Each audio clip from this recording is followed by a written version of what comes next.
ডাকতে বলে আপনার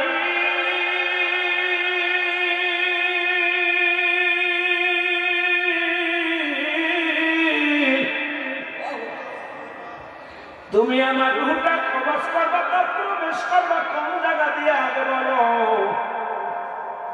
আজরাইল কয় হুজুর আমি আপনার জবান দিয়ে মুখ দিয়ে প্রবেশ করব।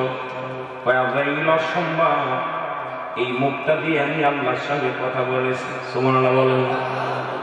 এই আমি আল্লাহর সঙ্গে কথা বলেছি, আল্লাহর সঙ্গে দিদারের সময় আমার আল্লাহর সঙ্গে সওয়াল করেছি, আমার মুখ দিয়ে তোমারে ঢুকতে দিতে পারি না আজরাইল, এটাও সম্ভব, তুমি ঢুকতে পারো না আমার মুখ দিয়ে। আজরাইল কয় হুজুর তাহলে আপনার চোখ দিয়ে ঢুকি। কয় খবরদার খবরদার চোখের দিকে যাবি না, কারণ এই চোখ দিয়া আমি আল্লাহর নূরের তাজাল্লি দেখছি। সুতরাং এই চোখ দিয়ে আমার মাবুদের দর্শন করেছি, আমার মাবুদের নূরের চেহারা নূরের তাজাল্লি দেখেছি, আমার চোখ দিয়ে তোমারে ঢুকতে দিতে পারি না আজরাইল। জোরে জোরে চিল্লায় বলা যাবে না মারহাবা। আজরাইল বলে হুজুর তাহলে আপনার নাক দিয়ে ঢুকি। নাক দিয়ে ঢুকি, দাঁড়াও আজরাইল দাঁড়াও। আমার এই নাক দিয়ে যখন আল্লাহ দিদার করেছিলাম, দূর পাহাড়ে যখন আমি মাওলার সঙ্গে দিদার করতে গিয়েছিলাম, জান্নাতে একটা ঘিরান, আল্লাহর নূরের তাজাল্লির একটা ঘিরান আমার নাকের মধ্যে প্রবেশ করেছে। সুতরাং আমার নাক দিয়ে তোমার আমি ঢুকতে দিতে পারি না আজরাইল। আজরাইল বলে হুজুর বেয়াদবি করবেন না, কারণ আপনারা জানতে আমি সময় হয়ে গেছে, আল্লাহ পাকের হুকুম হয়ে গেছে, আপনি বেশি কথা বলবেন না। আমার যেদিক ইচ্ছা আমি সেদিক দিয়ে আপনার জানটা কবজ করবো, কারণ হুকুম হয়েছে আমার আল্লাহ। সুতরাং আপনার কোনো বাধা শোনার সময় নাই। হযরত মুসা আলাইহিস সালাম রাগান্বিত হয়ে একটা থাপ্পড় লাগায় দিয়েছে। আজরাইল আলাইহিস সালামের এত জোরে থাপ্পড় লাগাইছে, সঙ্গে সঙ্গে চোখ দুটি উঠে গেছে, চোখ দুটি কানা হয়ে গেছে। জোরে জোরে চিল্লায় বলা যাবে না মারহাবা। আজরাইল বলে আল্লাহর নবী আপনার সাথে এত তর্ক করার সময় নাই, আপনার সাথে কৈফিয়ত দেওয়ার সময় নাই। আল্লাহ তাআলা আমাকে হুকুম দিয়েছে আপনার রূহটা কবজ করার জন্য, আপনার কাছে হিসাব, আপনার কাছে অনুমতি নেওয়ার প্রয়োজন নাই, আমি এখন রূহ বাইর করব। মুসা আলাইহিস সালাম এত তেরা, একটা থাপড় লাগে এক থাপড়ে দুইটা চোখ কানা হয়ে গেছে। আজরাইল জোরে বলেন মারহাবা। চোখ দুটা কানা হয়ে দাঁড়ায় আছে। আল্লাহ কার নাই ইমানদারের পর, নবীদের পর মৃত্যুর ওয়াজ দিছে, এই জন্য আগে একটু কথা বলে নি। এত পর, এত শক্তি আমার আল্লাহর কাছে চলে গেলেন। আমার আল্লাহ ডাকতে বলে আজরাইল, চোখ দুটি কানা, আজরাইল দুটি চোখ ধরে পড়ে আছে, দুটি চোখ উপড়ে গেছে। আল্লাহ তাআলা তার কুদরতে হাত দিয়ে বলে আজরাইল তোর চোখ দুটি আমি ছেড়ে দিলাম। তবে মুসা আলাইহিস সালামের কাছে এত তেরামি করতে গেলে কেন? পৃথিবীর মধ্যে যত নবী আমি পাঠাইছি সব নবীর চাইতে একটু মেজাজ গরম আমার মুসা। আমার মুসা একটু রাগান্বিত, তোর থাপ্পড় মারি দিয়া দুটি চোখ কানা করে দিছে। আমি আমার নবীর ইজ্জতের খাতিরে তোর চোখ দুটি ভালো করে দিলাম। আমার নবীর জানটা কবজ করা লাগবে না, ওর দায়িত্ব আমি নিজেই নিলাম। জোরে জোরে বলেন মারহাবা। তোমার মুসা নবীর কাছে যাওয়া লাগবে না, যেহেতু মাইটার খাইয়ে আইছো। মুসা তুমি মুসার হাতে মার খেয়ে আইছো, এখন আমি দায়িত্ব নিলাম, আমি আল্লাহ দায়িত্ব। আবার আল্লাহ ডাকতে বলে হে আল্লাহ নবী মুসা, আপনার হায়াত জিন্দেগি শেষ হয়েছিল, তবে আপনি যতদিন বাঁচতে চান আপনাকে আমি বাধা দিব না। একটা পশুর গায়ে, একটা মশির গায়ে যতগুলো পশম আছে, এত বছর যদি আরো হায়াত চান আমি আপনাকে হায়াত দান করব। তারপরে আপনি আসেন, তবু আপনার সঙ্গে জোরাজুরি হবে না, আপনি যখন আসতে চান তখনই আপনারা নিয়ে আসবেন। কিন্তু যদি এতদিন আপনি হায়াত চান তবু আপনারে হায়াত দেওয়া হলো। মুসা নবীকে আল্লাহ কি শুনাইলাম, তারপরে কি হবে? তারপরে দুনিয়া থেকে বিদায় নিতে হবে। আহা, তারপরও বিদায় নিতে হবে। মুসা নবী আল্লাহ এটা কি শুনাইলেন? কারণ এতদিন হায়াত পাওয়ার পরে যদি মরা লাগে, এই দুনিয়ার জিন্দেগি আমার দরকার নাই। কারণ বিগত দিন এই যে 100-200 বছর আমি বেঁচে ছিলাম, এই 300 বছরে বেঁচেছিলাম, কত কষ্ট করা লাগছে, খাটা লাগছে, কাজ করা লাগছে, বন্দেগি করা লাগছে। এগুলোর দরকার নাই, আমার হায়াতের দরকার নেই রে আল্লাহ। তবে আপনার যদি আমার নিতে হয় আর একটাবার আমার সুযোগ দিবেন, আমি আপনার সঙ্গে দিদার করব, আপনার সাথে কিছু কথা বলবো, তারপরে আপনি আমারে নিয়ে যাবেন, এইটা আপনার কাছে আমার দাবি। আল্লাহ কয় মুসা রে, আমি দায়িত্ব নিলাম, আমি তোমার হুকুম দিলাম, আমার তোমার সাথে দেখা হবে, আমি আল্লাহ তোমার সঙ্গে বসবো। জোরে জোরে বলো আল্লাহু আকবার। এতদিন হায়াত দিবেন, তারপরে মরা লাগবে, তাহলে বেঁচে রাখবেন। কথা বলছেন? 50 বছর, 60 বছর, 80 বছর আমরা বেঁচে আছি, এরপরও মরা লাগবে, মরেন নাই লাগবে।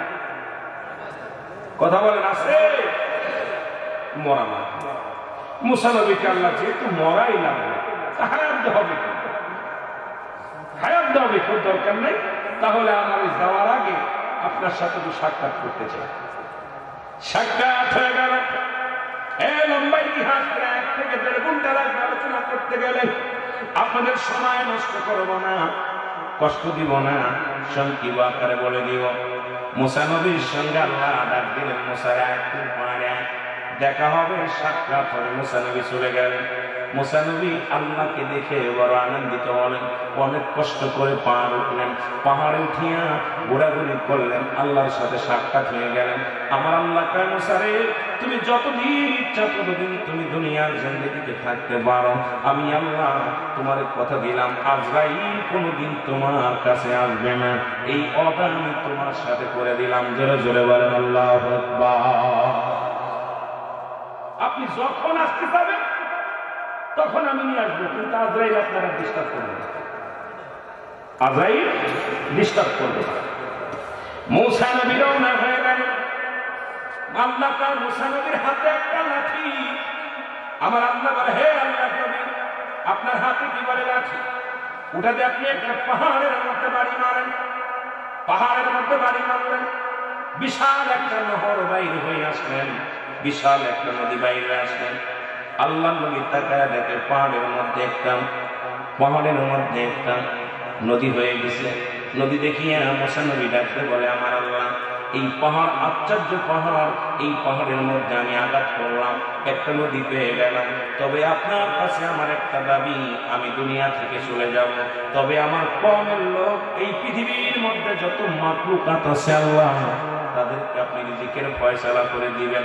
যখন কোনো মানুষ বিপদে পড়তো আমার কাছে আসতো, আমি দোয়া করতাম, আল্লাহ আপনি নিয়ামতে ভরপুর করে দিতেন না। আমার বনী ইসরাইলের যত কওমের লোকেরা থাকলো, তাদের খাবারের ব্যবস্থা আপনি একটু গুছায় দিবেন, তাদের কাউকে আপনি বঞ্চিত করবেন না। আমার আল্লাহ কয়, মুসা রে, ও মুসা, তোমার হাতে কি কই লাঠি?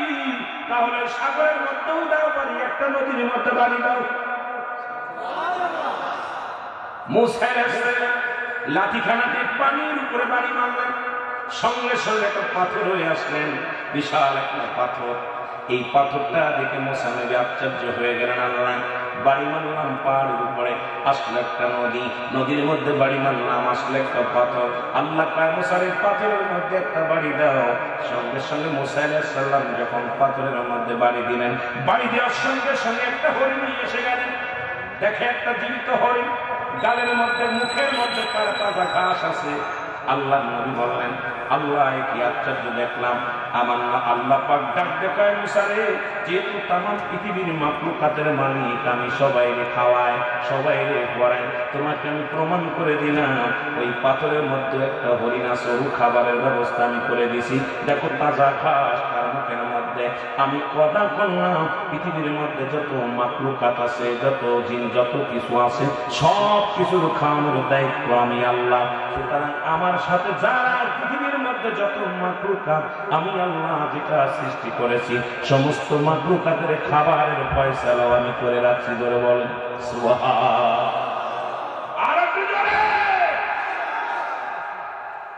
তুমি দেখো, দেখো না তুমি, এই হরিণ যেমন তাজা ঘাস মুখে নিয়ে আসে, এটা তো আমি বানাইছি। কে বানাইছে? স্রষ্টা কে? আল্লাহু আল্লাহু আহাদ, আল্লাহুস صمد لم يلد ولم يولد ولم يكن له كفوا أحد জোরে জোরে চিল্লায় বলা যাবেন আল্লাহু আকবার। আল্লাহ আল্লাহ কয়জন? জেনে বলেন কয়জন? আল্লাহ ডাকতে বলে হাবিব ওদেরকে বলে দেন আমি আল্লাহ, আবার কোন দ্বিতীয় নাই, কাউকে জন্ম দিই না, কারো থেকে জন্ম নিই নাই। আসমান জমিনের মধ্যে আমার সমতুল্য আমার সমকক্ষ কেউ নাই। সুতরাং সমস্ত মাখলুকাতকে বানাইলেন যে আল্লাহ, সবার দায়িত্ব নিছেন আমার সেই আল্লাহ। পৃথিবীর সমস্ত মাখলুকাতের দায়িত্ব কার? আরো জোরে বলেন কার? আর একটু জোরে বলো কার? আর একটু জোরে চিল্লায়া বলেন, এটা দুরূদ শরীফ পড়েন আল্লাহুম্মা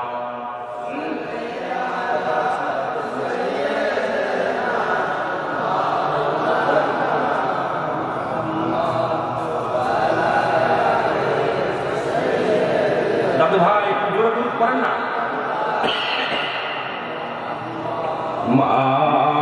আল্লাহুম্মা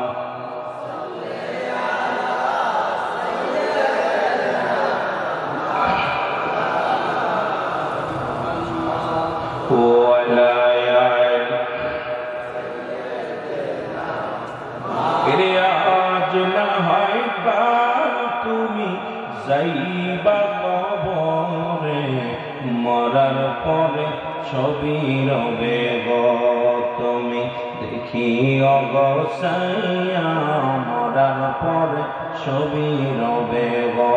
বলেন ঠিক কিনা?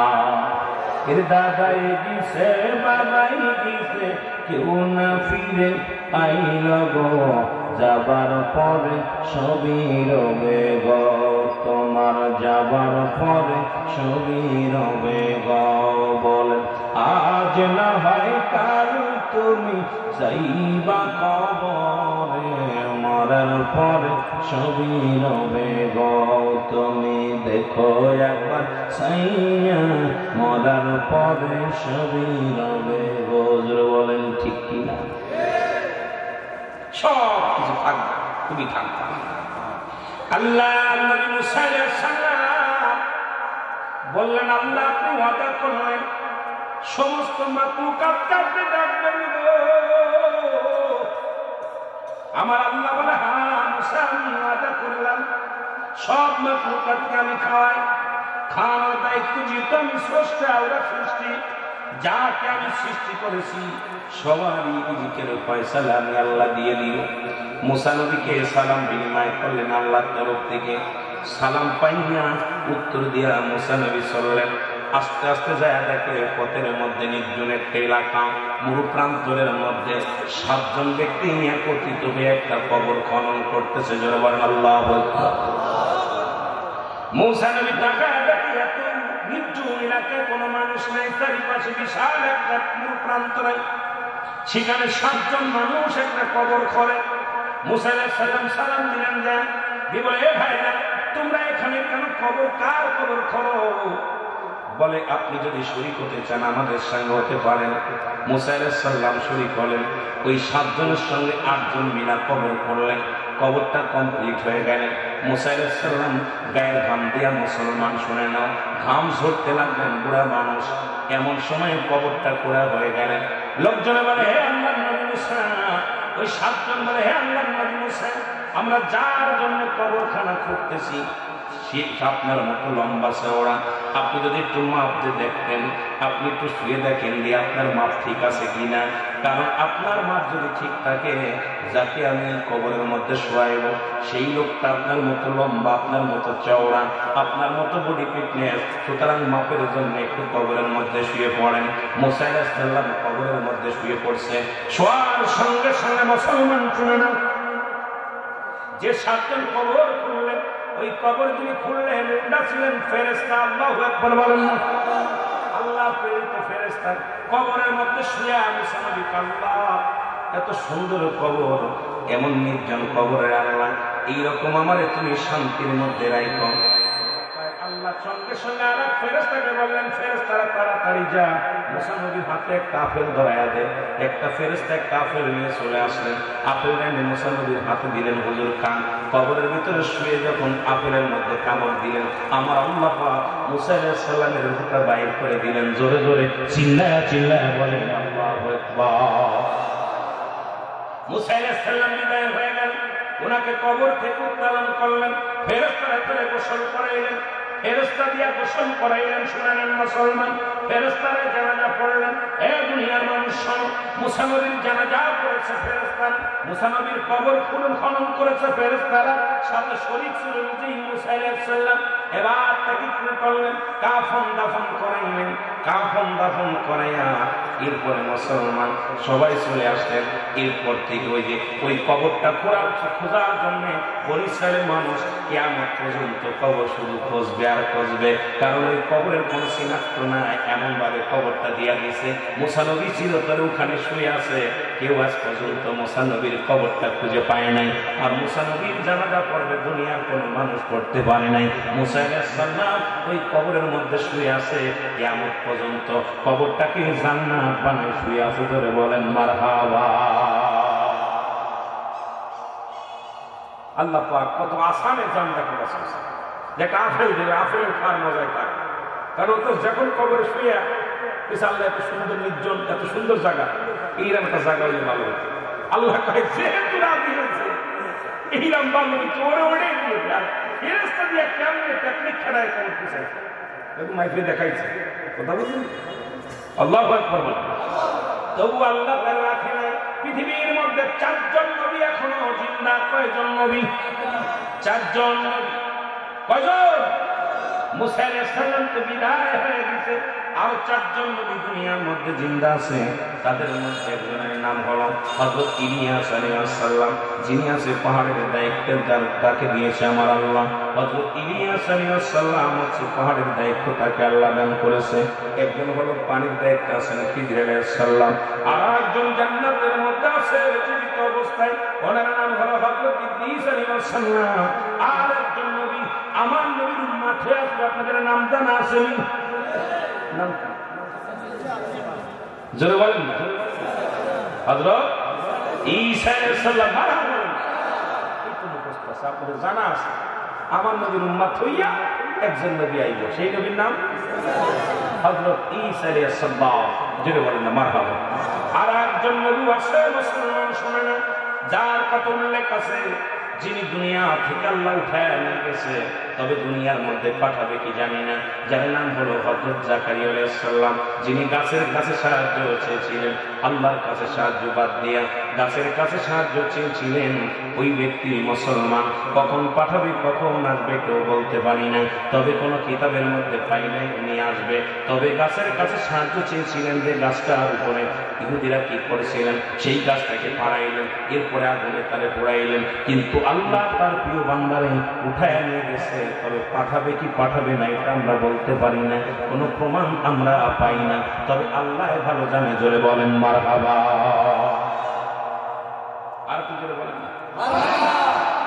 এই মূসা আলাইহিস সালাম আল্লাহর সঙ্গে দিদার করতেছেন। শুনে রাখবেন আলোচনা মুসলমান, মৃত্যুর আলোচনার মধ্যে আপনার কোন মৃত্যুর আলোচনা হয় না। কুল্লু নাফসিন, এর কোন আর কোনো আছে না? কথা বলে এর অনেকে কিন্তু হুজুর মৃত্যুর কোন আপনার আলোচনা করা যাবে না, কিন্তু মৃত্যুর আলোচনা দিলে হবে এরা বাড়াই করে বলা যায়। কথা কেন বাড়াই বলা সম্ভব না? কথা বলেন ঠিক কি না? কেউ কেউ ইন্তেকাল করছে, কেউ কেউ মরেছে, কেউ কেউ মারা গেছে। কথা বল না। আর ওকে স্বর্গে গেছে তাই নরকে গেছে। কথা কয় না? সবই তো একই, যে লাও ঠিক। মুসা আলাইহিস সালাম মুসলমান আল্লাহর সঙ্গে দিদার করতে গেলেন। 3 জন মানুষের সঙ্গে দেখা। কয়জন? মুসার ভিতর তো রয়েছে, মরার খবরটা বলে আসলাম, তারপরে একটু আর একটা খবরে চলে যাই, তারপরে দেখা যাক কোন দিকে আগানো যায়। আবার বাগানেরা গভীর মনোযোগ। 3 জন মানুষের সঙ্গে দেখা হলো। এর মধ্যে একজন হলো মহিলা, 2 জন হলো পুরুষ। একজন কি? একজন হলো মহিলা, দুজন হলো পুরুষ। মুসা আলাইহিস সালাম যায় একজন ধনী পুরুষের সঙ্গে দেখা। ধনী লোক মুসা নবীকে সালাম দেয়, আল্লাহর নবী মুসা আপনি কই যান? আল্লাহর সঙ্গে দিদার করতে যান, আল্লাহর সঙ্গে কথাবার্তা বলতে যায়। কারণ আমার তো আল্লাহর সঙ্গে অনেক পরামর্শ করা লাগে, অনেক কিছু জানার দরকার আছে, অনেক কিছু মানার দরকার আছে। আমি নবী মুসা আলাইহিস সালাম যাই, আল্লাহর দরবারে যাই। আল্লাহ নবী মুসা বলার পর ধনী লোক ডাকতে বলে, নবী মুসা আপনার কাছে জানতে চাই, আমি আপনার এত ধন সম্পদ দিছো গো, এই পৃথিবীর মধ্যে বাড়ির অভাব নাই, গাড়ির অভাব নাই, এই দুনিয়ার মধ্যে সম্পদের পাহাড় আমার আল্লাহ বানায় দিছে রে। আপনার কাছে জানতে চাই কি আমল করলে আমার কমে যাবে, কি আমল করলে আমার এই দুনিয়ার মধ্যে এই সম্পদ কমে যাবে, আমি আপনার কাছে জানতে চাই। তোমার আল্লাহর কাছে জেনে আসবা কি আমল করলে এই দুনিয়ার সম্পত্তি কমবে, একটু জানতে চাই। জোরে বলো মারহাবা। এত পরিমাণ ধন দৌলত দিছে আল্লাহ আমার ভাল লাগে না। আল্লাহর কাছে জিগাইবেন যে কি আমল করলে আমার ধন সম্পদ কমে যাবে, কি কাজ করলে? তোমার নালিশটা নিলাম। দ্বিতীয় আর একজন মহিলার সঙ্গে দেখা হয়ে গেল। মহিলা বলে, আল্লাহর নবী মুসা কই যাও? আল্লাহর সঙ্গে দিদার করতে যায়।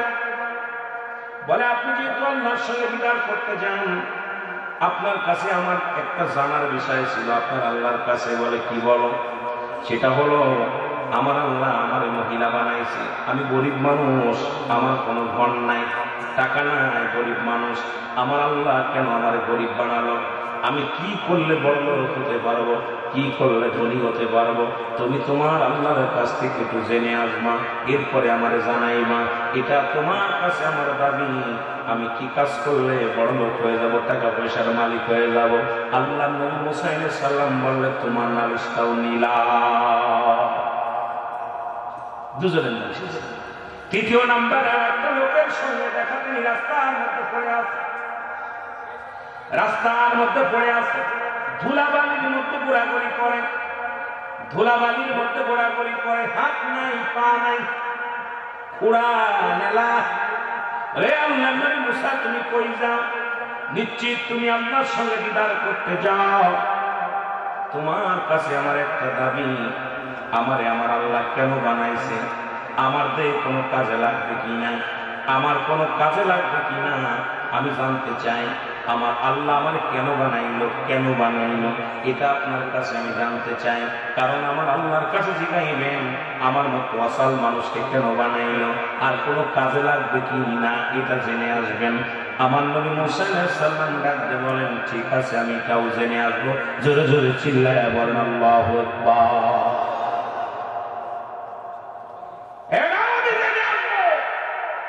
আল্লাহ পাকের কাছে চলে গেলেন মুসা আলাইহিস সালাম, তুর পাহাড়ে যাইয়া, আল্লাহ আপনার কাছে আজকে তিনটা বিষয় জানতে চাই। কয়টা বিষয়? তিনটা বিষয় জানতে চাই। আল্লাহ বলে, কি কি? বলে, তিনজন তিনটা প্রশ্ন করছে। আল্লাহ এক নম্বর প্রশ্ন হলো, একজন ব্যক্তি বিশাল ধনী, এই পৃথিবীর মধ্যে ধন সম্পদ করে অনেক দান করেছে,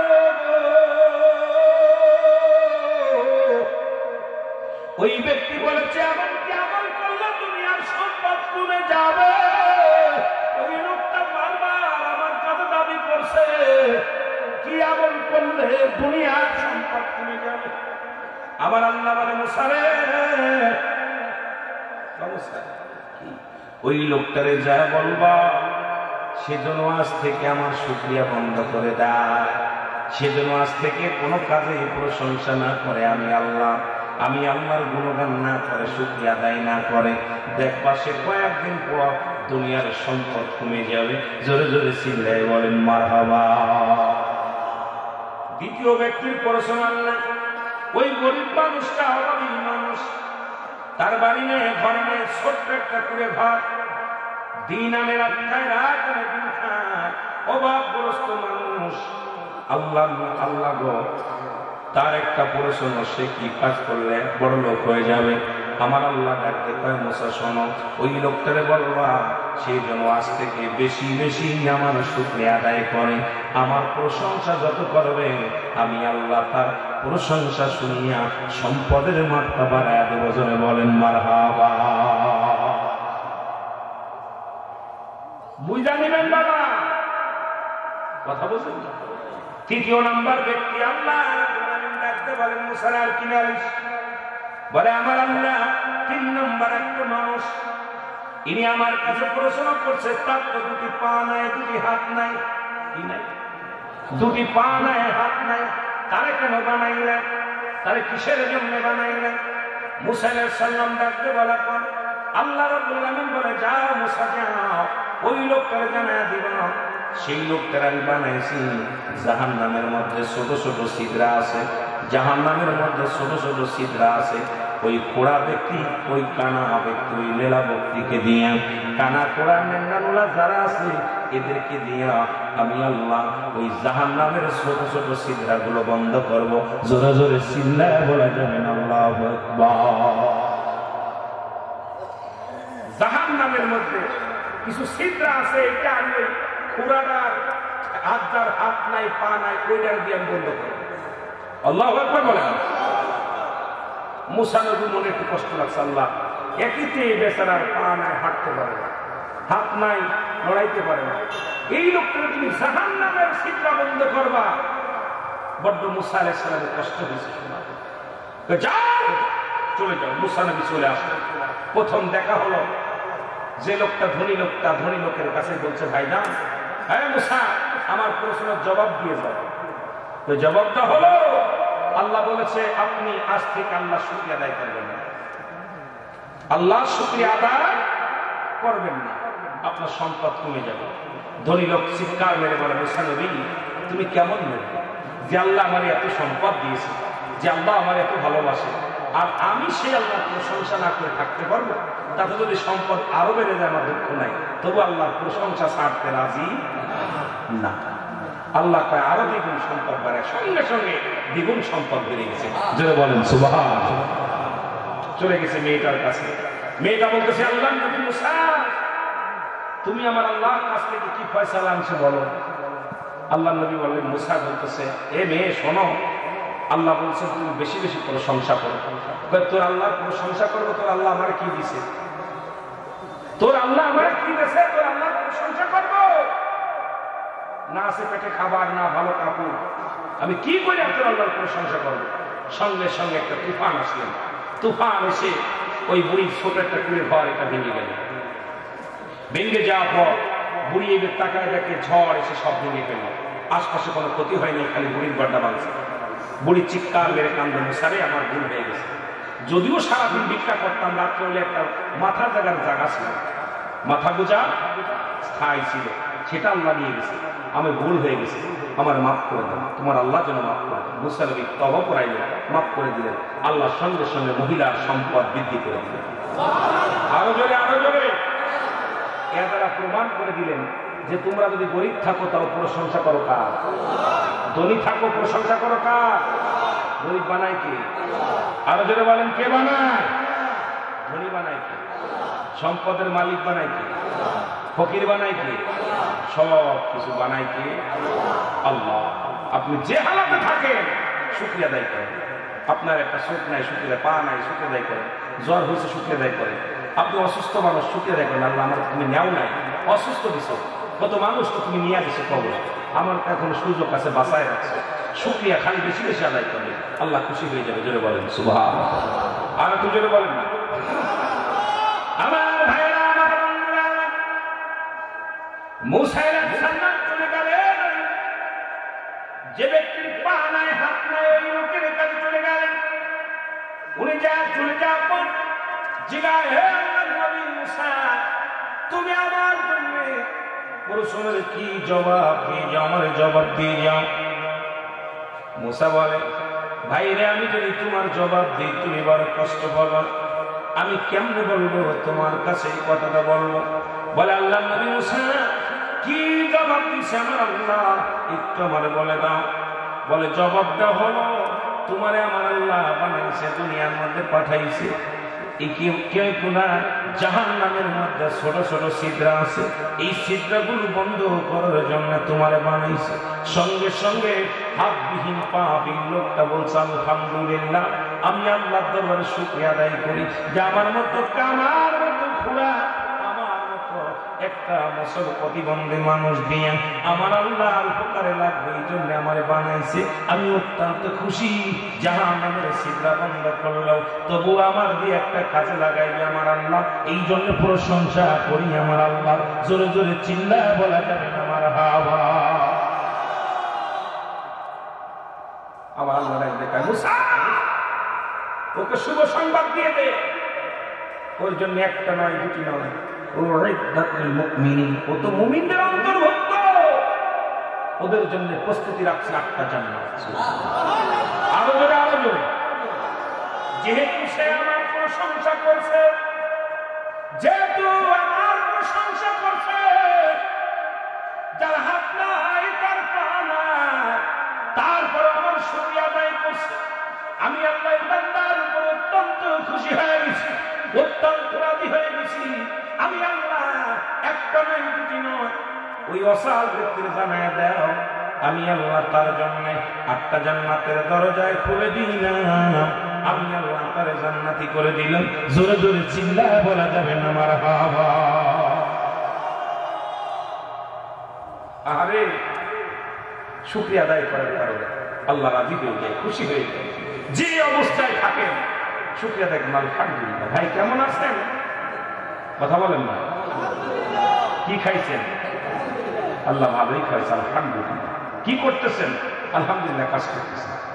কোথায় যাচ্ছেন? আলহামদুলিল্লাহ বাজারে যাচ্ছেন। প্রতিটা কাজে কর্মে যখন আপনি শুকরিয়া আদায় করবেন, তখনই আল্লাহ আপনার উপরে রাজি খুশি হয়ে যাবে। যেটা বলেন ঠিক কিনা? আর আল্লাহ যার উপরে রাজি খুশি হয়ে যায়, তার কোনো টেনশন আছে? তার কোনো প্রেশার আছে? এই পৃথিবীতেও সে ধন্য, আখিরাতেও সে ধন্য। যেটা বলেন ঠিক কিনা? একটু মহব্বতের সঙ্গে দুরূদ শরীফ পড়েন। আল্লাহুম্মা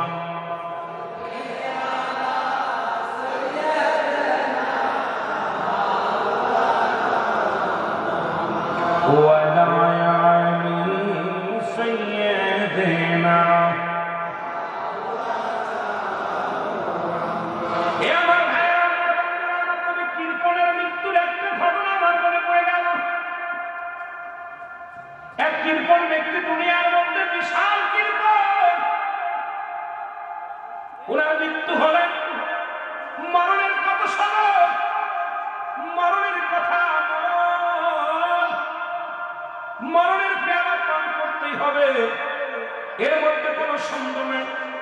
আর মৃত্যুর যন্ত্রণা বলতে যা আল্লামা মুফতি আমজাদ আলী সাহেব একটা কিতাব লেখলেন, কিতাবের নাম বারী শরিয়াত। এই কিতাবের মধ্যে উনি লিখতে যা বললেন, দুনিয়ার মানুষ শোনো, মানুষের যখন সহজ মৃত্যু হয়, কি মৃত্যু হয়? সহজ মৃত্যু।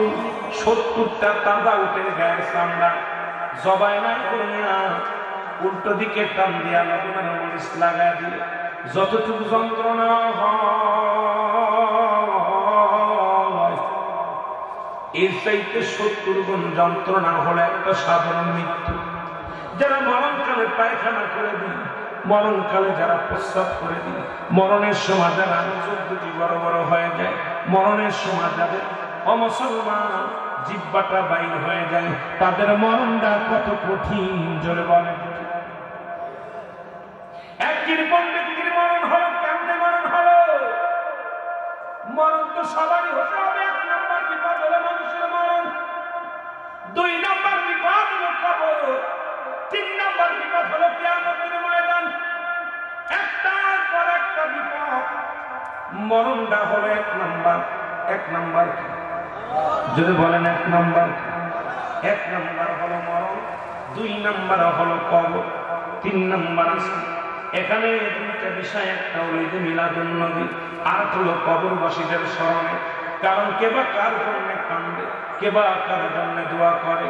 এলাকাবাসী আজকে এলাকার মানুষের জন্য যারা দুনিয়া থেকে বিদায় হয়ে গেছে, তাদের স্মরণের মাহফিল। আল্লাহ যারা কবরে শুয়ে আছে, তাদেরকে আপনি মাফ করে দেন, তাদেরকে আপনি ক্ষমা করে দিন। ও মুসলমান, গভীর মনোযোগ শুনে নাও। পৃথিবীর মধ্যে একজন কৃপণ ব্যক্তি, এত কৃপণ নিজেও খায় না, খাবি দেয় না।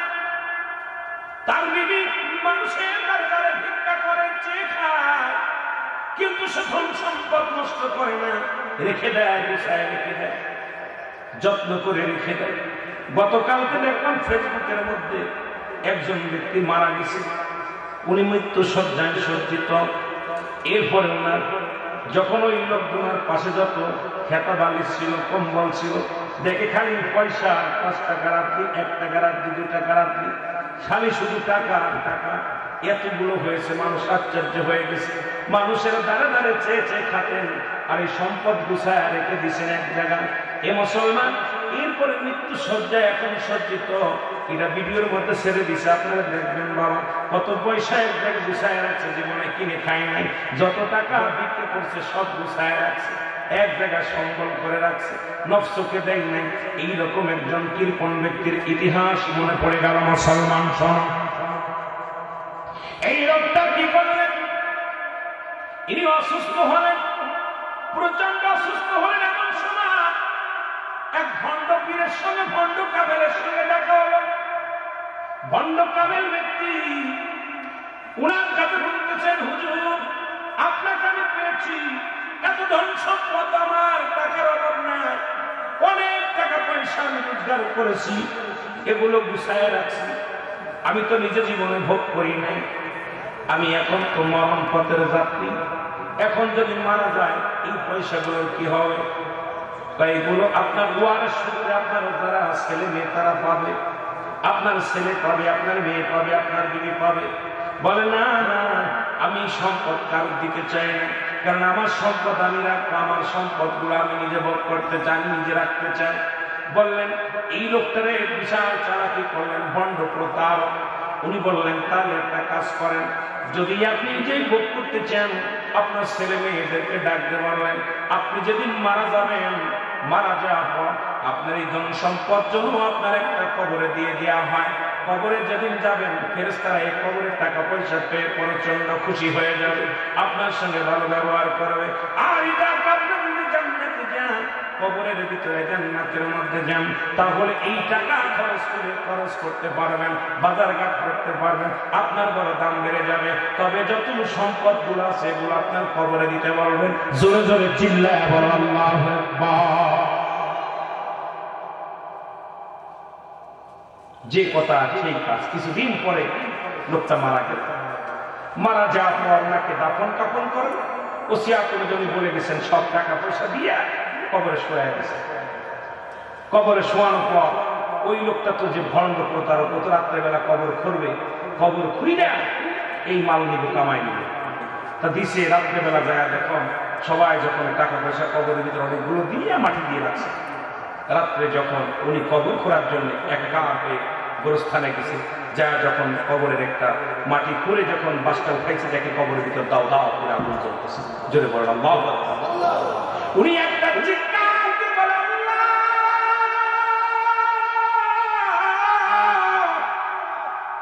তুমি আমার কি দেখাইলা, তুমি আমার কি দেখাইলা। একটা চিৎকার দিয়ে জমিনের মধ্যে উনিও পড়ে মারা গেছে।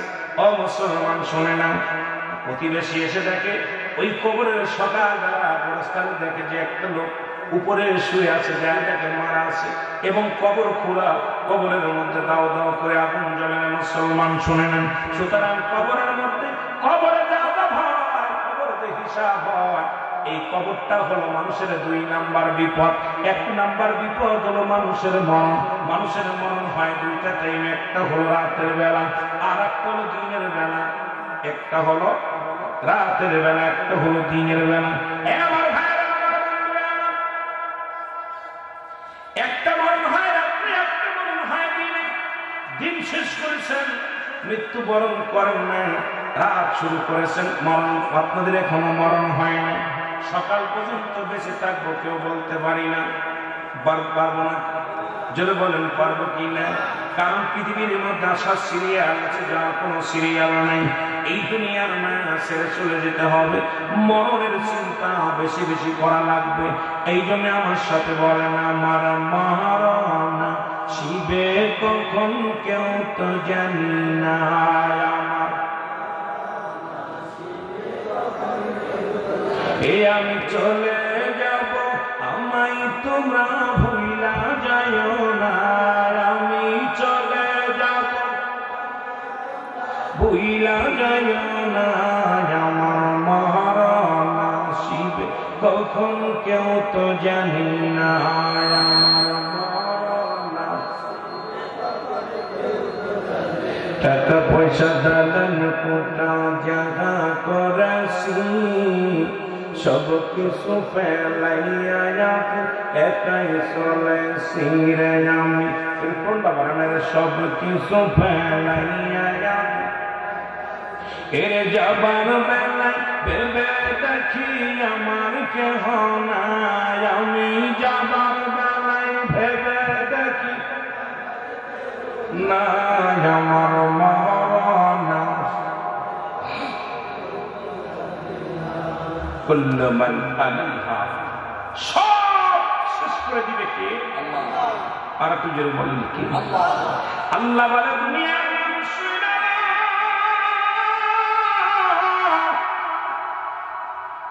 এই জমিনটা আমি রাখবো না, আসমান আমি রাখবো না, এই জমিনের মধ্যে যত মাটিগুলো আছে সব মাটিগুলো তামা বানায় দিব।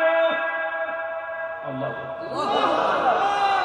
এই জমিনের মাটিগুলোর উপরে কত মস্তানি করে না মানুষ, কত না জোর দেখায়। আপনাদের এই এলাকার মধ্যে একজন আলেম নাসিরুল্লাহ চাঁদপুরী সাহেব, ওনার একটা ওয়াজের মধ্যে অনেক মূল্যবান একটা কথা বলছে। কত রাজা, কত প্রজা, কত বাদশাহ, ফেরাউন, নমরুদ, এই দুনিয়ার মধ্যে তারা খোদাই দাবি করলো, কেউ নাই কেউ নাই, আমিও থাকবো না। উনিও চলে গেছে। এই দুনিয়ার কত বাড়িওয়ালা, কত গাড়িওয়ালা, এই দুনিয়ার কত মানুষ দেখলাম, কেউ নাই, আমিও থাকবো না, আপনিও থাকবেন না। একদিন বিদায় নিতেই হবে, এর মধ্যে কোনো সন্দেহ নাই। জোরে জোরে চিল্লা বলা যাবে না আল্লাহ। আল্লাহ বলে, বান্দার এই জমিনকে আমি রাখবো না, এই জমিনের মাটিগুলো আমি পোড়ায় তামা বানায় দিব। এই জমিনের মধ্যে যত পানি আছে সব পানি পোড়ায় ছাই বানায় দিব। যেদিন কিচ্ছু বলতে কিচ্ছু থাকবে না, সেদিন থাকবো শুধু আমি আল্লাহ। কে থাকবে জোরে বলেন? আমার আল্লাহ থাকবে। তাহলে আপনাকে আমাকে বোঝার দরকার, সেই মওলার গোলামি করা লাগবে। সেই মওলার গোলামি ছাড়া কোনো পথ নাই রে।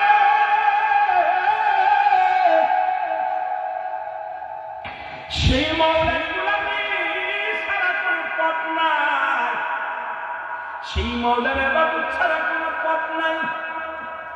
যেহেতু আল্লাহ সব কিছু চূর্ণকে চিহ্ন করে দিবে, এই জমিনটা পুড়ায়া দিবে, মাটিগুলো পুড়ায়া দিবে, জমিনের পানিগুলো শেষ করে দিবে। যেদিন কিচ্ছু বলতে কিচ্ছু থাকবে না, থাকবে শুধু আমার আল্লাহ। আল্লাহ কয়, বান্দা সেদিন থাকবো আমি শুধু আমার নবীর ভালোবাসা নিয়ে। ওমা আরসালনাকা ইল্লা রাহমাতাল লিল আলামিন। জোরে জোরে চিল্লায় বলেন মারহাবা। আল্লাহ নবীর রহমতের পেয়ালা দিয়ে দুনিয়ার মধ্যে আগমন করেছে, যিনি উম্মতের কান্ডারি,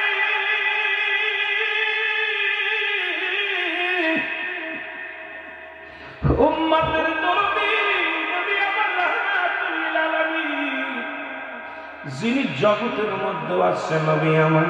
নবী বলেন, হায়াতি খায়রুল লাকুম ওয়া মামায়াতি খায়রুল লাকুম। আল্লাহ নবী উম্মতিরা রে, এই দুনিয়ার মধ্যে আমি আগমন করেছি আমার উম্মতের জন্য কল্যাণ শুরু। কারণ আমি নবী দুনিয়ার মধ্যে আমার আল্লাহ পাঠাইলো, আমার আল্লাহ আমার উম্মতের কল্যাণের জন্য। ও দাদু ভাইরা, আজকে মাহফিলটাও ঠিক আপনাদের কল্যাণের জন্য।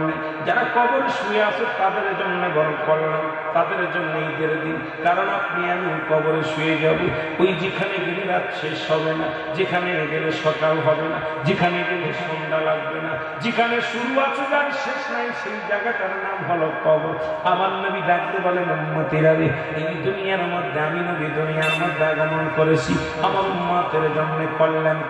কারণ আমি নবী আমার উম্মতের সঙ্গে চলাফেরা করেছি, আমি নবী আমার উম্মতের সঙ্গে কথাবার্তা বলেছি, আমি নবী আমার উম্মতের মতো ঘর সংসার করেছি। সুতরাং শরিয়াত, তরিকত, হাকিকত, মারফাত সব জায়গায় আমার নবী। আসতে দেবেন না, জোরে সব জায়গায় কি?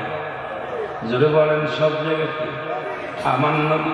শরিয়াতের দিক তাকাইবেন নবী, হাকিকতের দিক তাকাইবেন নবী, মারফাতের দিক তাকাইবেন নবী, কবরের জিন্দেগিতে নবী, আর মুসলমান সংসারী জীবনে নবী।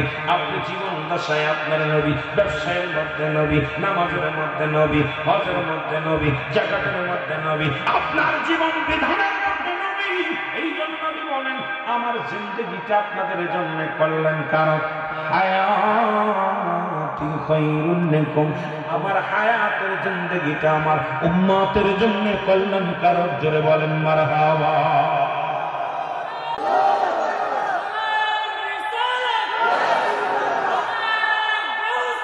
আরে মদিনা মদিনা আশিক মুমিনের ঠিকানা, বলো না মদিনা মদিনা আশিক। মন চাইছিল গজল গাবো না, দাবি করেছিল, তারপরে গজল গান বলার অবস্থা ভালো না, তারপরে দুই একটা গাইতে যুবকদের জন্য।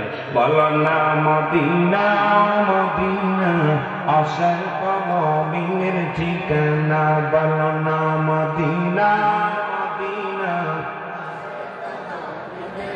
আয় গায়ে দিদার চায় কাঁদো তোমরা, দিদার চায় কাঁদো তোমরা, হও না নবীর দিওয়ানা মদিনা আশিক মুমিনের ঠিকানা, বলো না মদিনা মদিনা আশিক। একটু জোরে বলা যাবে না? বলো মদিনা মদিনা আশিক। এর নবীর প্রিয় সাহাবী হযরত আবু বকর সিদ্দিকী, বলেন নবীর প্রিয় সাহাবী, এর ভালোবেসে শুইল পাশে, ভালোবেসে শুইল পাশে, যাইয়া সে দেখো না মদিনা মদিনা। আর জোরে বলেন মদিনা মদিনা আশিক। আগে আগে বসনা জোরে বলেন, এর মদিনা মদিনা আশিক। জালালউদ্দিন সুয়ুতী পুষা তুরবার দেখলা নবীজি, বলেন জালালউদ্দিন সুয়ুতী পুষা তুরবার দেখলা নবীজি। ওরে এতবার দেখিয়াও নবী, এতবার দেখিয়াও নবী, কৃষ্ণা তাহার মেটে না মদিনা আশিক। আরো জোরে বলা যাবে না? বলো মদিনা মদিনা। আয় হায় দিদার চেয়ে কাঁদো তোমরা, দিদার চেয়ে কাঁদো তোমরা, হও না নবীর দিওয়ানা মদিনা আশিক মুমিনের ঠিকানা, বলো না মদিনা মদিনা। কালো হাবশি বেলাল ভালোবাসলো ওই নবীকে, বলো কালো হাবশি বেলাল ভালোবাসলো ওই নবীকে। ওরে ইসলামের প্রথম মজিন, ইসলামের প্রথম মজিন বানাইলেন রব্বানা মদিনা আশিক মুমিনের ঠিকানা, বলো না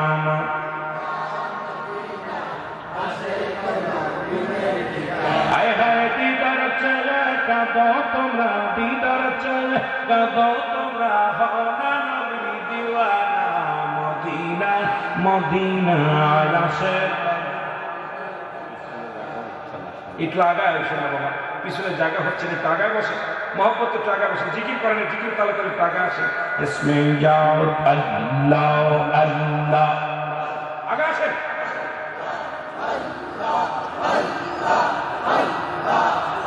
খাইরে নবীর দুরুদ পড়ো দিলে দিলে দেখো নবীর দুরুদ পড়ো দিলে দিলে আল্লাহ আল্লাহ।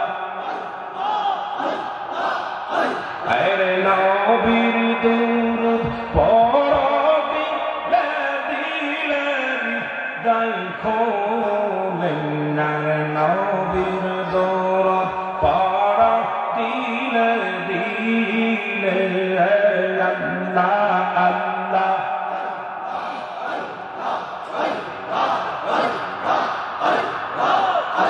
আরে গর্বে তেরা সুলতে ওয়ালা তের পাইলেন না আমেনা, গর্বে তেরা সুলতে ওয়ালা আর তের পাইলেন না মায়া মেনার খবর দিল জিবরাইল আমিনে রাইখো মনে নার নবীর দৌরুদ পড়ো দিলে দিলে তোমরা নবীর দৌরুদ দেখো নার নবীর দৌরুদ পড়ো দিলে দিলে আল্লাহ আল্লাহ। আরে এক মাসের গর্বে দেখো আর মায়া হবে না ডাকে সফল এক মাসের গর্বে দেখো আর মায়া মেরা ডাকে সফল আকাশের চাঁদ সেচে ঘরে আকাশের চাঁদ সেচে ঘরে রাইখো মনে নবীর দৌরুদ পড়ো দিলে দিলে তোমরা নবীর দৌরুদ। আয় হায় জোরে জোরে। আরে নবীর দৌরুদ পড়ো দিলে দিলে রাইখো মনে নবীর দৌরুদ পড়ো দিলে দিলে আল্লাহ আল্লাহ।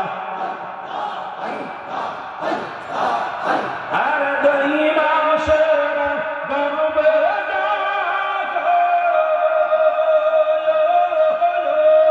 মহায়া মেনা ডাকে সপন রহমতেরি জুয়ার আইছে ঘরে রহমতের ভান্ডার আইছে ঘরে রাইখো মনে নবীর দৌরুদ পড়ো দিলে দিলে তোমরা নবীর দৌরুদ জোরে জোরে। আর নবীর দৌরুদ পড়ো দিলে দিলে রাইখো মনে নবীর দৌরুদ পড়ো দিলে দিলে আল্লাহ আল্লাহ।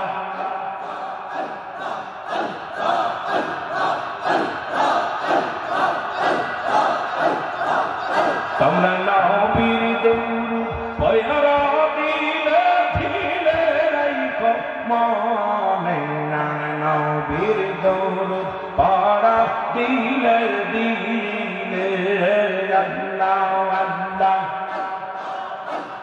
তিন মাসের গর্বে দেখো মায়া মেনা ডাকে সপন তিন মাসের গর্বে দেখো আমার মায়া মেনা ডাকে সপন আকাশের চাঁদ উঠেছে মাসের চাঁদ উঠেছে ঘরে রাইখো মনে আর নবীর দৌলুদ পড়ো দিলে দিলে তোমরা নবীর দুরূদ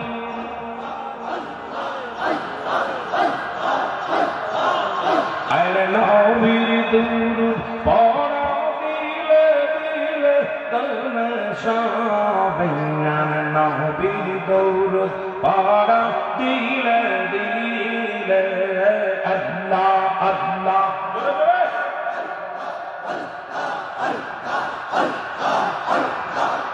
আইরে সোনর মুমিন মুসলমান দয়াল নবীর উম্মত গণ সোনর মুমিন মুসলমান দয়াল নবীর উম্মত গণ দয়াল নবীর দুরূদ শরীফ তোমরা সাইরো না গো দয়াল নবীর প্রেমের তরি তোমরা সাইরো না আল্লাহ আল্লাহ আইরে সোনার মুমিন মুসলমান দয়াল নবীর উম্মত গণার সোনার মুমিন মুসলমান দয়াল নবীর উম্মত গণার দয়াল নবীর প্রেমের তরি তোমরা সাইরো না গো দয়াল নবীর প্রেমের তরি তোমরা সাইরো না আল্লাহ আল্লাহ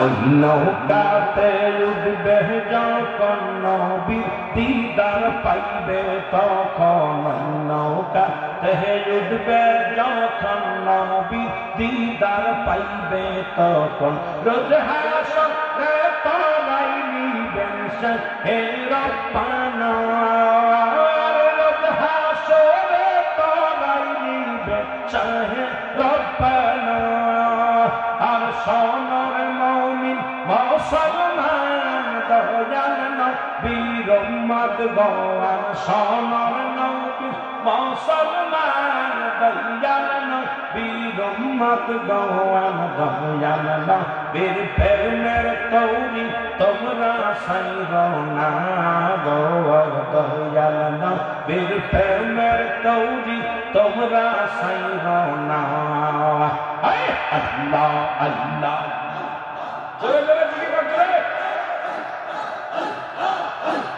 কত ফকিরি গণ দর্শে নবীর নৌকা করে কত ফকিরি গণ উঠছে তারা ওই নৌকাতে তারা ইবে দয়াল নবী চিন্তা রবে না আর তারা ইবে দয়াল নবী ভাবনা রবে না ওই নৌকাতে উঠবে যারা নবীর দিদার পাবে তারা ওই নৌকাতে উঠবে যারা নবীর দিদার পাবে তারা আখেরাতে পার হইবে ফুলসিরাত খানা হায় হায় আখেরাতে পার হইবে ফুলসিরাত খানা আল্লাহ আল্লাহ আইরে সোনার মুমিন মুসলমান দয়াল নবীর উম্মত গণ সোনার মুমিন মুসলমান দয়াল নবীর উম্মত গণ দয়াল নবীর দুরূদ শরীফ তোমরা সাইরো না গো দয়াল নবীর প্রেমের তরি তোমরা সাইরো না আল্লাহ আল্লাহ ওই তহরিতে উঠবে যেজন ওই ফুলের সুবাস পাবে তখন ওই তহরিতে উঠবে যেজন নবীর দিদার পাবে সেজন আখেরাতে পার হইবে ফুলসিরাত খানা আর আখেরাতে পার হবে সে ফুলসিরাত খানা আর নবীর উম্মত নর নারী নবীর উম্মত নর নারী নবীর প্রেমের ধরতরি নবীর উম্মত নর নারী নবীর প্রেমের ধরতরি আখেরাতে পার হইবে ফুলসিরাত খানা গো আখেরাতে পার হইবে ফুলসিরাত খানা আল্লাহ আল্লাহ সোনার মুমিন মুসলমান দয়াল নবীর উম্মত গোয়ান সোনার মুমিন মুসলমান দয়াল নবীর উম্মত গোয়ান দয়াল নবীর প্রেমের তৌরি তোমরা সাইর না গো দয়াল নবীর প্রেমের তৌরি তোমরা সাইর না আল্লাহ আল্লাহ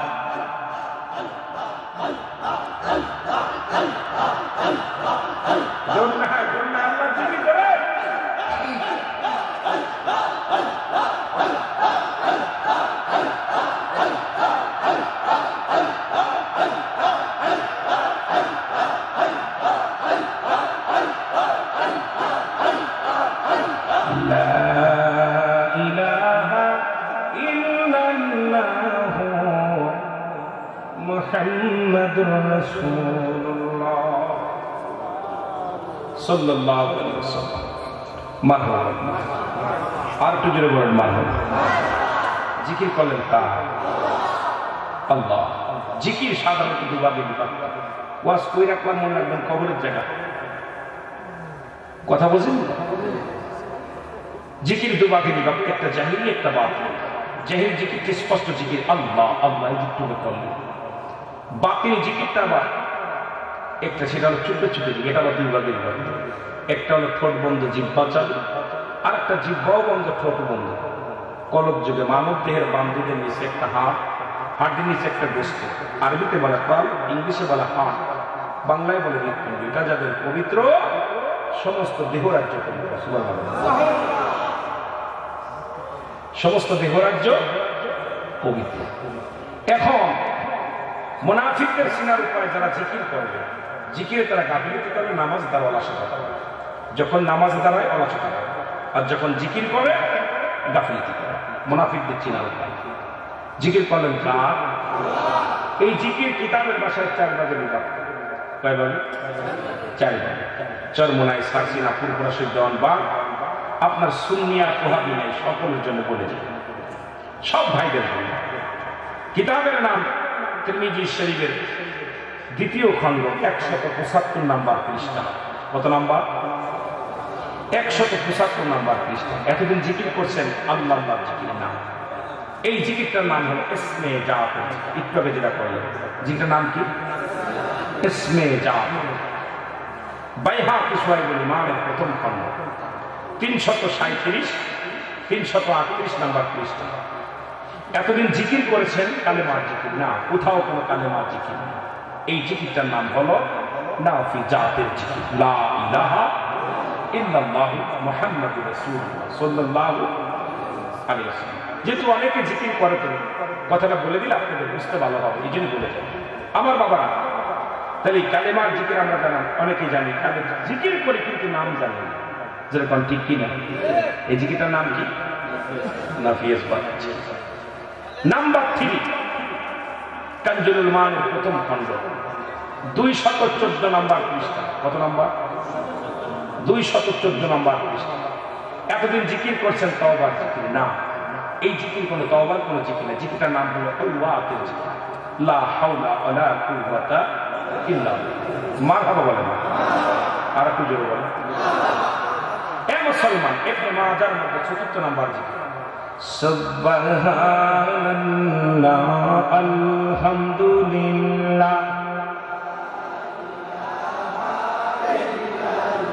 আমিন বলেন আমিন এত ব্যাখ্যা দেওয়ার সময় নেই কি বললেন জিকিরটা করলেন এই জিকিরটা আমরা যারা অনেকে করে আপনারা যখন জিকির করলেন অনেকে আল্লাহ আল্লাহ করছে অনেকে জবানটা বন্ধ রাখছে আমার বাবারা বললেন জিকির মাথা নাড়বে না সবচেয়ে বেশি জিকির করে আমাদের ইমাম সাহেব যেহেতু উনি কোরআনের হাফেজ আমার হাফেজ ভাইরা আছে। বিসমিল্লাহির রহমানির রহিম। ইন্নাল্লাযীনা ক্বালু রাব্বুনাল্লাহু সুম্মা ইসতাকামু তাতানাজ্জালুল মালাঈকাতু আল্লাহু। জিকির করেন না, কথা বলেন। ওনারা জিগাইবেন, কোরআন পড়তেছি ঘুরতেছি, একটু আল্লাহ বলছেন না, কিছু মানুষ হাসতেছে। আপনারা সামনে জিকির করতে পিছনের মানুষগুলো চাই আছে করে কি ওই জিগি হাফেজ সাহেবের জিজ্ঞাসা এখন যে আপনি ধরলেন কেন, যে আপনি তো কোরআন করতেছেন, কোরআন এরকম ধরলেন কেন? উনি বলবে কোরআনের ভিতরে যে কি মধু এটা আমি নিজে জানি, আমার যে কে ধুলাইছে আমি বলতে পারি। কোরআন এত মধু, কোরআন এত জাদু, কোরআন করতে গেলে এমনি ঝুল এসেছে, যদি বলেন ঠিক কিনা। উনি সবচেয়ে বেশি মাথা ঝুলাইকে কোরআনের পাখি করে কথা বলেন না।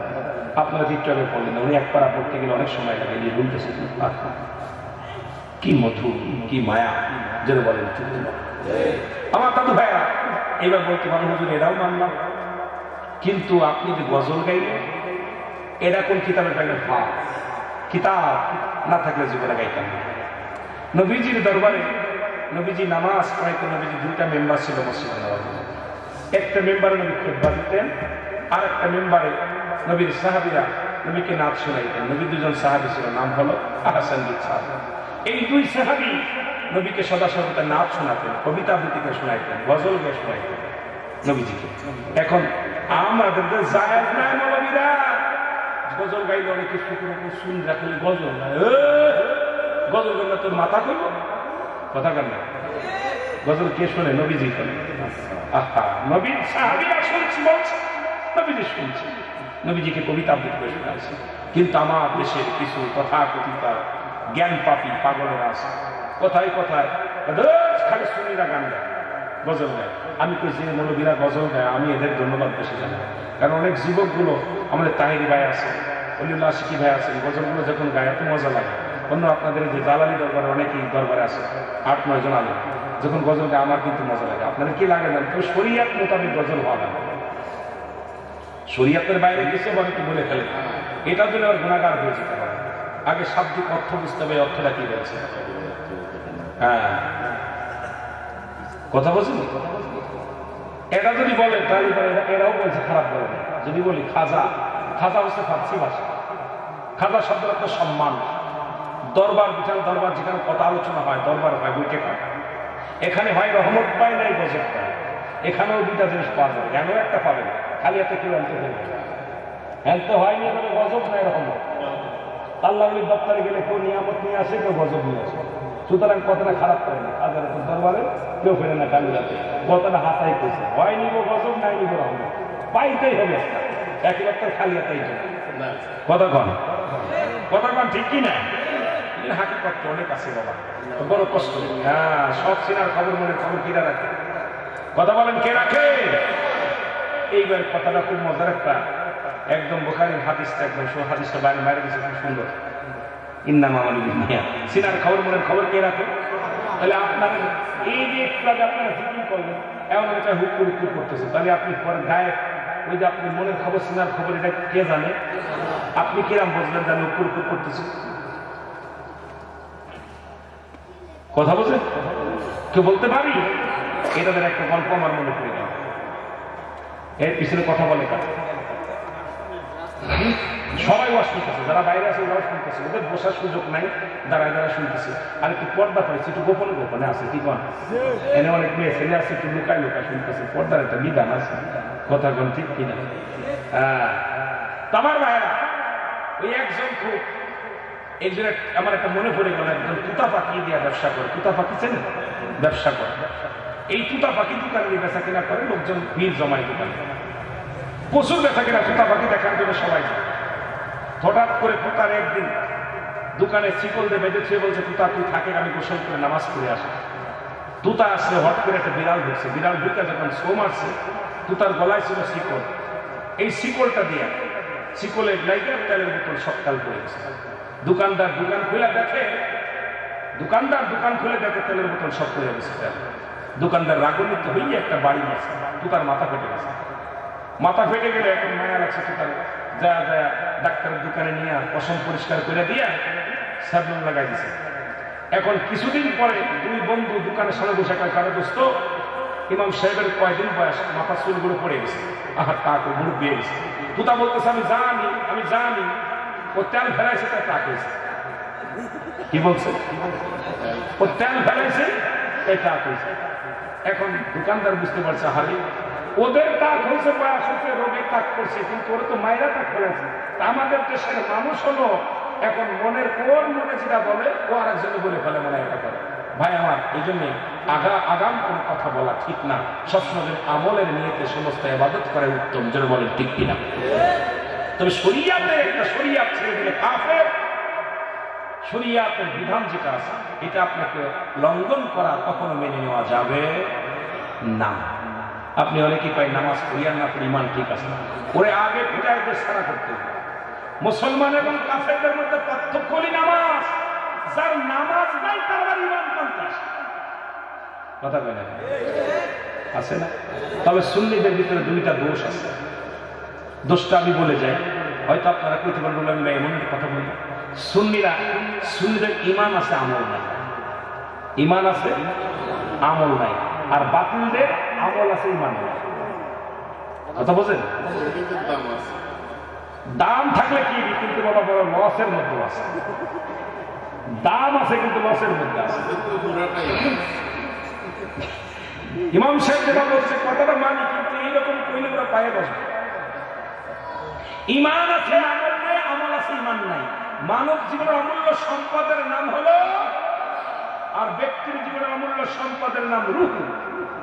রুহুবিহীন যেমন বডির মূল্য নাই, এই রুহুবিহীন বডির কোন মূল্য নাই। দেখতে শুনতে ভালো, রুহুটা নাই। এখন বলি ইমাম সাহেব সকালবেলা মাইকে বলবে একটা শোক সংবাদ। কি গ্রাম নিবাসী, এই গ্রামটার নাম কি জানেন? নূরপুর গ্রামে মোহাম্মদ হানিফ মিয়া ইন্তেকাল করেছে, বা চাঁদ মিয়া ইন্তেকাল করেছে। ইন্না লিল্লাহি ওয়া ইন্না ইলাইহি রাজিউন। মরহুমের জানাজা সকাল 10টায় মসজিদ প্রাঙ্গণে অনুষ্ঠিত হবে। একই মুখে বললো কি দেখেন, এই জবান দিয়ে বললো মরহুম চাঁদ মিয়া সাহেব ইন্তেকাল করেছে। কে মরছে? কে মরছে? বলছে অমুকের ছেলে অমুক মিয়া ইন্তেকাল করছে। বলছে একটা শোক সংবাদ, অমুক গ্রামে অমুক নিবাসী অমুক ব্যক্তি আজ রাত 12টার সময় ইন্তেকাল করছে, নাম বলছে। এরপরে আর নাম বলবে না, বলে মরহুমের জানাজা। কিসের জানাজা? কথা বোঝেননি? মরহুমের জানাজা বা মায়ের জানাজা সকাল 10টায় অনুষ্ঠিত হবে। এক মুখ দেখে কেবল জিন্দা ধরে মারছে, মোরা ধরে গেছে লাশ, মরহুমে। চিন্তা করছেন কিছু? তাহলে আপনার আমার জীবন হলো এইটুকু, বিশ্বাসটা ত্যাগ হয়ে গেছে, আর মূল্য নাই। এই জন্য ব্যক্তির জীবন অমূল্য সম্পদের নাম হলো রুহু। রুহুবিহীন বডির কোন মূল্য নাই। হাত আছে, পা আছে, সব আছে, রুহুটা নাই, বডির কোনো মূল্য নাই। এই জন্য আমল করছে, নামাজ, রোজা, হজ, যাকাত। ইমাম সাহেবুদ্দিন বলছে ওরে পরিতেছে সব ঠিক আছে, ইমান নাই। যার ভিতরে নবী নাই তার ইবাদত করে লাভ নেই। যারা বলেন ঠিক কিনা? এই জন্য বলতেছিলাম আমার নবী ইন্তেকাল করছে, কথা বোঝেন নাই? নবীজি ইন্তেকাল করছে, এটা নিয়ে কিছু বাতিলেরা কয় নবী মরে গেছে। নবীজি বলতেছে না, শুনে না, আমি নবীর ইন্তেকাল শরীফ আমার উম্মতের জন্য কল্যাণ শরীফ। সুবহানাল্লাহ বলেন। আর একটু জোরে বলেন। কে বলতেছে?